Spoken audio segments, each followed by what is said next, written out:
పయ్యావుల కేశవ్ అనే నేను శాసనసభ సభ్యుడిగా ఎన్నిక అయినందున శాసనం ద్వారా నిర్మితమైన భారత రాజ్యాంగం పట్ల నిజమైన విశ్వాసం విధేయత చూపుతానని, భారతదేశ సార్వభౌమాధికారాన్ని సమగ్రతను కాపాడుతానని, నేను స్వీకరించబోయే కర్తవ్యాన్ని శ్రద్ధాశక్తులతో నిర్వహిస్తానని దైవ సాక్షిగా ప్రమాణం చేస్తున్నాను.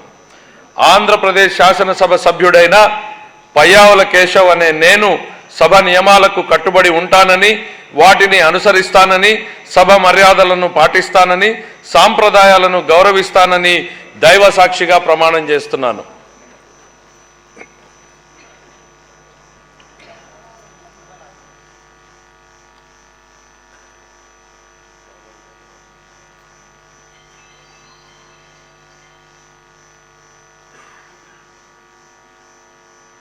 శ్రీ